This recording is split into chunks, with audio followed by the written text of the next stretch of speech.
आप सबों को जय मसीह की। पिता परमेश्वर का धन्यवाद हो कि एक बार फिर से उसने मेरे जीवन में इस अवसर को जोड़ा है कि मैं परमेश्वर के वचन की कुछ बातों को अपनी और आपकी शिक्षा के निमित्त रखने का प्रयत्न कर सकूं।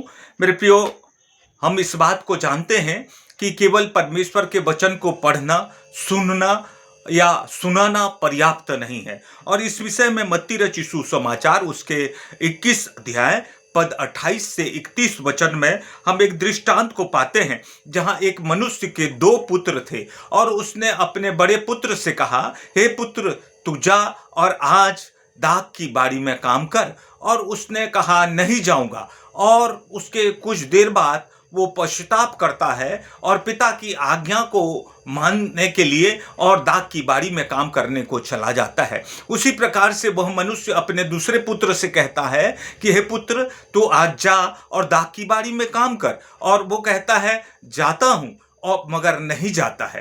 तो जो प्रश्न उठता है वो ये कि पिता जो है इन दोनों पुत्रों में से किससे प्रेम करेगा? क्या उससे नहीं जिसने उसकी इच्छा को पूर्ण किया है? तो इसी प्रकार से केवल वचन को सुनना पर्याप्त नहीं होता है, परंतु जब हम अपने जीवन में उन वचनों को जीने का प्रयत्न करते हैं तब परमेश्वर जो है प्रसन्न होता है मुझसे और आपसे। मेरे प्रियो, याकूब उसके पहले अध्याय उसके 22 और 23 वचन में लिखा हुआ है, वचन के मानने वाले बनो, केवल सुनने वाले ही नहीं। वचन के मानने वाले बनना है हमको, केवल सुनने वाले ही नहीं।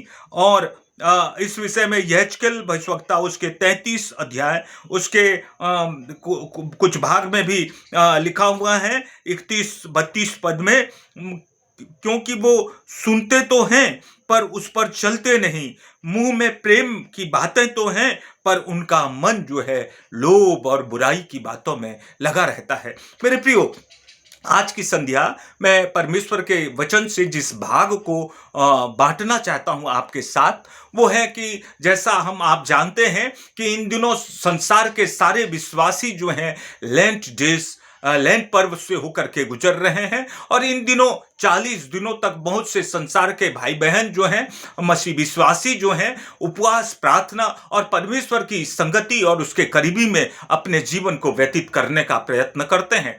और इस बात को मैं और आप भली भांति समझते हैं और जानते हैं कि परमेश्वर की संगति में, उसके करीबी में जाने के लिए जो आवश्यक बात है वो है हमारे जीवन की पवित्रता। क्योंकि हम बिना पवित्रता के, बिना शुद्धता के हम परमेश्वर के समीप नहीं जा सकते। यहेजकेल भविष्यवक्ता उसके 22 अध्याय उसके 26 वचन में कुछ बातें लिखी हुई हैं। यहाँ पर कहते हैं, उसके याजकों ने मेरी व्यवस्था का अर्थ खींच खाच कर लगाया है और वे मेरी पवित्र वस्तुओं को अपवित्र किया है। उन्हें पवित्र अपवित्र का कुछ भी भेद नहीं माना और न शुद्ध अशुद्ध का भेद सिखाया। और वे मेरे विश्राम दिन के विषय निश्चिंत रहते हैं, जिससे मैं उनके बीच में अपवित्र ठहरता हूं। न सिर्फ हम और हमारा जीवन अपवित्र होता है, परंतु हमारी अपवित्रता के कारण से परमेश्वर भी अपवित्र ठहरता है। इब्रानियों उसके 12 अध्याय 14 वचन में लिखा है, सबसे मेल मिलाप रखो और उस पवित्रता के खोजी हो जाओ जिसके बिना कोई प्रभु को कदापि न देख सकेगा। तो परमेश्वर के करीबी में, परमेश्वर के समीपी में जाने के लिए जो आवश्यक बात है वो है पवित्रता, वो है शुद्धता। हम उसको देख नहीं सकते। अशुद्धता के साथ में, अपवित्रता के साथ में हम उसके करीब नहीं जा सकते। पहला पतरस उसके पहले अध्याय 15 और 16 वचन में लिखा है, पर जैसा तुम्हारा बुलाने वाला पवित्र है, वैसे ही तुम भी अपने सारे चाल चलन में पवित्र बनो। अपने सारे चाल चलन में हमें पवित्र बनना है। 16 पद कहता है, क्योंकि लिखा है, पवित्र बनो क्योंकि मैं पवित्र हूं। हमारा परमेश्वर अति पवित्र है और इस कारण से उसके पास यदि मैं और आप जाना चाहते हैं तो आवश्यक बात यह है कि हम भी शुद्ध और पवित्र बने और उसके पश्चात हम परमेश्वर के समीप में जाएं।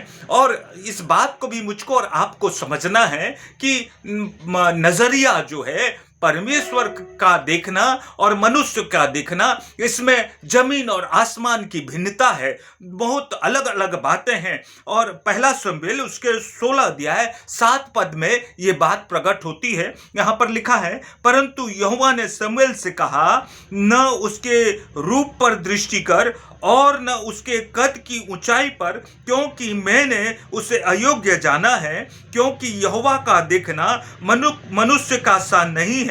मनुष्य तो बाहर का रूप देखता है, परंतु यहोवा की दृष्टि मन पर रहती है। मनुष्य जो है बाहरी रूप को देखता है, हमारे कद काठी को देखता है, परंतु परमेश्वर जो है मनुष्य के मन, उसको हृदय को देखता है। इस बात को जाने, अर्थात केवल शरीर से हम पवित्र होंगे ऐसा नहीं है, हमारा मन, हमारा हृदय जो है पवित्र होना चाहिए, तब हम परमेश्वर के समीपी में जा सकते हैं। मन के विषय में यिर्मयाह भविष्यवक्ता की पुस्तक उसके 17 अध्याय उसके 9 पद में लिखा हुआ है, मन तो सब वस्तुओं से अधिक धोखा देने वाला होता है, उसमें असाध्य रोग लगा है, उसका भेद कौन समझ सकता है। मन जो है, मनुष्य का मन जो है, वो सबसे ज्यादा धोखा देने वाला अंग है। और उसमें वचन कहता है, असाध्य रोग लगा हुआ है, उसका भेद कौन समझ सकता है। नीति वचन उसका 4 अध्याय उसके 23 पद में लिखा है, सबसे अधिक अपने मन की रक्षा कर, अपने मन की चौकसी कर, क्योंकि जीवन का मूल स्रोत जो है यही है। हमारे संपूर्ण जीवन का केंद्र जो है, हमारे संपूर्ण जीवन का मूल जो स्थान है, वो है हमारा मन। और यदि हमारा मन, हमारा हृदय अच्छा होगा परमेश्वर की दृष्टि में, तो हमारा चाल चलन, हमारा संपूर्ण जीवन भी सफल होने पाएगा, क्योंकि हमारे जीवन का मूल स्रोत हमारा मन होता है। नीति वचन उसके 16 अध्याय उसके 32 पद में लिखा है, बुद्धिमान का मन उसके मुंह पर बुद्धिमानी प्रकट करता है और उसके वचन में विद्या रहती है। बुद्धिमान का जो मन होता है वो बुद्धिमानी की बातों को हमारे सामने प्रकट करता है। लूका रचित सुसमाचार उसका 6 अध्याय उसके 45 वचन में लिखा है, भला मनुष्य अपने मन के भले भंडार से भली बातें निकालता है और बुरा मनुष्य अपने मन के बुरे भंडार से बुरी बातें निकालता है। और क्योंकि जो मन में भरा होता है वही उसके मुंह पर आता है। मनुष्य के मन में जैसी बात होगी वो उसके मुंह में आएगी, वो उसके स्वभाव में आएगी। इस बात को परमेश्वर का वचन यहाँ पर कहता है। और मेरे प्रियो, मैं जिस बात पर आपका ध्यान चाहता हूं, वो हमारे मन, हमारे हृदय की शुद्धता, वो हमारे मन और हमारे हृदय की पवित्रता, इस बात को हमें जानना और समझना अति आवश्यक है।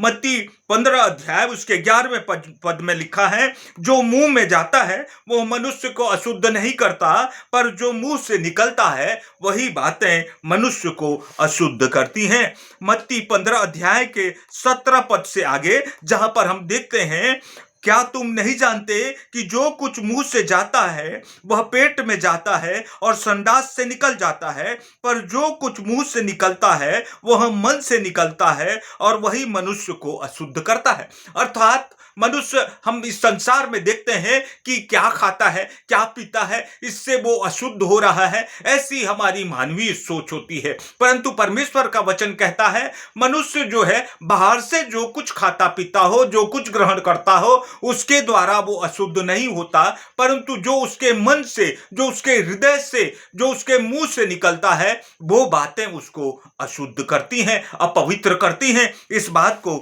मुझको और आपको जानना अति आवश्यक है। और आगे लिखा हुआ है 19 पद में, क्योंकि बुरे विचार, हत्या, परस्त्री गमन, व्यभिचार, चोरी, झूठी गवाही और निंदा मन ही से निकलती है। ये इस प्रकार की बातें मनुष्य के मन ही से निकलती हैं। और मरकुस रचित सुसमाचार उसके 7 अध्याय उसके 22 वचन में भी कुछ बातें लिखी हुई हैं। यहां पर परमेश्वर का वचन कहता है, लोभ, दुष्टता, छल, लुचपन, कुदृष्टि, निंदा, अभिमान अर्थात घमंड और मूर्खता मनुष्य के मन से जो निकलता है, यही वो बातें हैं जो उसको अशुद्ध करती हैं, यही वो बातें हैं जो उसको अपवित्र करती हैं। इन दिनों यदि मैं और आप लेंट डेज में परमेश्वर के समीपी में उपवास प्रार्थना में अपने जीवन को व्यतीत करना चाहते हैं, तो हम अपने जीवनों को देखें, अपने मन अपने हृदय को देखें। कहीं मेरे मन में इस प्रकार की बुराई की बातें, लोभ, दुष्टता, छल कपट की बातें तो नहीं है। और यदि ऐसी बातों के साथ हम परमेश्वर के पास जाएंगे तो परमेश्वर फिर हमारे निवेदनों को नहीं सुनेगा, वो हमको ग्रहण नहीं करेगा, वो अपने करीबी में हमें आने नहीं देगा। हमारे पाप में जीवन के बावजूद परमेश्वर मुझको और आपको नित्य प्रतिदिन एक नया अवसर देता है। मैं इन बातों को इसलिए नहीं कह रहा हूं कि मैं अपने मन या हृदय से बहुत ही शुद्ध और पवित्र व्यक्ति हूं, परंतु मैं इस बात को मानता हूं कि जिस प्रकार से प्रभु के दास प्रेरित पौलुस कहते हैं पहला तीमुथियुस उसके पहले अध्याय 15 पद में कि इस संसार के जिन पापी मनुष्यों के उद्धार के लिए प्रभु यीशु मसीह ने क्रूस पर अपना प्राण दिया है, उन पापियों में सबसे बड़ा मैं पौलुस प्रेरित। इसी प्रकार से मैं भी इस बात को स्वीकार करता हूं कि संसार के जिन पापी मनुष्यों के लिए प्रभु यीशु मसीह ने क्रूस पर अपना प्राण दिया है, उन पापियों में सबसे बड़ा मैं मिलन सोना हूं। और इसके बावजूद परमेश्वर ऐसा दयालु और ऐसा कृपालु है कि वो मुझको और आपको अवसर देता है। और यहां पर यहेजकेल उसके 18 अध्याय उसके 31 पद में लिखा हुआ है, अपने सब अपराधों को जो तुमने किए हैं दूर करो और अपना मन अपनी आत्मा बदल डालो। परमेश्वर मुझको और आपको ये अवसर देते हैं कि हम अपने उस बुरे मन को, हम जो पाप करते आए हैं, अपने अपराधों को छोड़ करके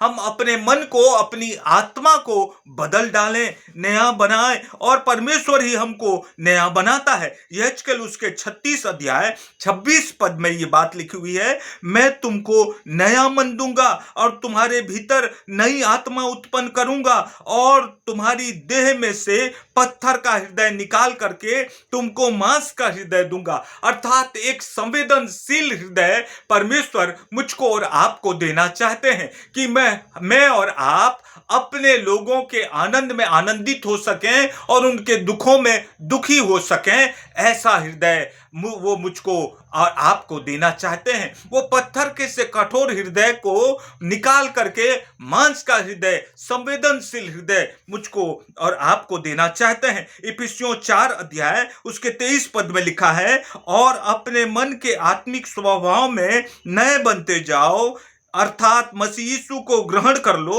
24 पद कहता है, इफिसियों 4 अध्याय 24 पद, और नए मनुष्यत्व को अर्थात मसीह यीशु को पहन लो, जो परमेश्वर के अनुरूप सत्य की धार्मिकता और पवित्रता में सृजा गया है। तो जब हम प्रभु यीशु मसीह को धारण करेंगे, जब हम प्रभु यीशु मसीह को अपने मन, अपने हृदय में स्थान देंगे, तब मैं और आप पवित्र बनेंगे। और जब मैं और आप पवित्र बनेंगे, तब मैं और आप परमेश्वर के समीपी में, उसकी संगति में जाने पाएंगे। और इसलिए मीका भविष्यवक्ता जो हैं, उसके 2 अध्याय उसके 10 पद में कहते हैं, उठो चले जाओ, क्योंकि यह तुम्हारा स्थान नहीं। इसका कारण वह अशुद्धता है जो कठिन दुख के साथ तुम्हारा नाश करता है। यहां एक गंभीर बात मीका भविष्यवक्ता कहते हैं कि तुम जो लोगों के साथ में गलत व्यवहार करते हो, दुराचार करते हो, उसके कारण से, उसका कारण जो है यह अशुद्धता है। और इस अशुद्धता के कारण से कठिन दुख तुम्हारे जीवन में आते हैं और तुम्हारे जीवन में विनाश और विपत्ति आता है। इस पद में ऐसा दिखाई देता है। तो परमेश्वर हमारी सहायता करे कि इन लैंड डेज के समय में हम परमेश्वर की करीबी में जब जीवन को व्यतीत करना चाहते हैं, तो हम इस बात को देखें कि मेरा मन, मेरा हृदय जो है परमेश्वर के योग्य है। क्या मैं शुद्ध और पवित्र हूं? क्या मेरे अंदर वो अशुद्धता तो नहीं है? मेरे प्रियो, परमेश्वर मुझको हमको और आपको अवसर देते हैं कि हम जो है एक नया मन, एक नया हृदय लेकर के परमेश्वर की समीप में जा सकें। परमेश्वर आप सबों को बहुतायत से आशीष देवे। आमीन।